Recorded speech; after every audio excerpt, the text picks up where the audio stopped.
Hi everybody, it's Monica in Costa Rica again, here to give you another update on my adventure and journey into moving into the new country of Costa Rica from Canada.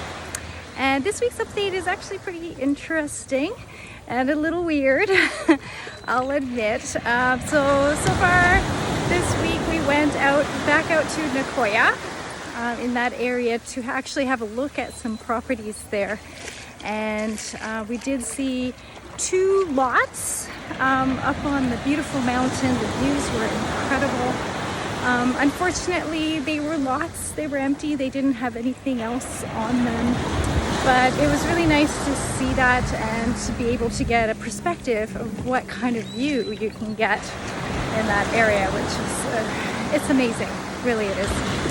And the other thing that we also ended up encountering while we were up there was a person who told us a story, a very interesting story. As we were talking with him, we actually had dinner with him. We realized that we were all, I'm going to call us warriors of the light. There's a reason why a lot of people are moving to Costa Rica right now, trying to escape their countries. In particular, there's a lot of Canadians, Americans, people from Germany. There's other Europeans also that are escaping, I'm gonna say, their countries at the moment, based on all the things that are happening. And so we got to chatting, and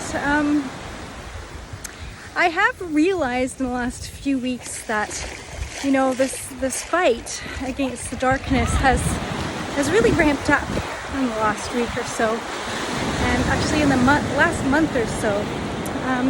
In my view, it's because, well, they're losing, right? The dark side is actually turning up the heat because they're getting nervous that they're not going to win this fight. And so this guy that we had dinner with told us a story about how a demon, yes, a demon, nearly killed him, or tried to kill him. So he said that he was out in Costa Rica and it was getting dark. He decided to just, you know, park his truck where he was for the night, and he had one of those tents over his truck that he would occasionally sleep in. So he's like, I'm just gonna stop here and sleep for the night.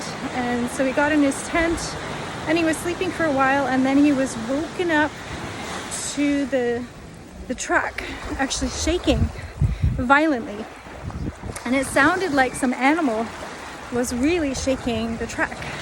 Startled him awake, and something told him to actually get out of the tent. So he unzipped the tent and jumped out, and almost as he hit the ground, that truck actually went rolling over into the cliff that was, I guess, beside him. So this truck tumbled down, rolled, I don't know, maybe 4 or 5 times before it hit the bottom. So if he had not jumped out of his tent, he would have been dead. Now, when you hear this story, you think, geez, you know, that must have been one very large animal to push a truck over. What kind of animal would do such a thing? Well, if you know anything about Costa Rica, there are no animals that large here. You would have maybe a puma or something, a large cat, but that would not be enough to push over this big pickup truck. So the other thing that he said was, when he jumped out, there was nothing there. He could not see an animal, he could not see anything. And so we've come to the conclusion that it must have been a demon. And that got me thinking, because ever since I moved into my new apartment, my bed has been vibrating. Every time I turn off the light to go to bed, my bed starts to shake. Yeah, it's pretty scary, actually. And, you know, I was trying to talk it away. You know, Costa Rica has a lot of earthquakes. So I was thinking, hey, must be an earthquake. But then I started thinking, well, you know, maybe the demons are coming out, and I'm a light warrior too. Maybe they're after me too. Or maybe there's just a spirit trying to get my attention. I don't know.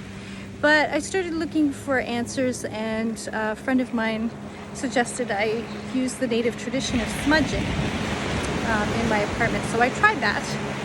While the energy of the apartment is much better, my bed is still vibrating. So I think I maybe did the tradition wrong. I'm gonna have to try it again.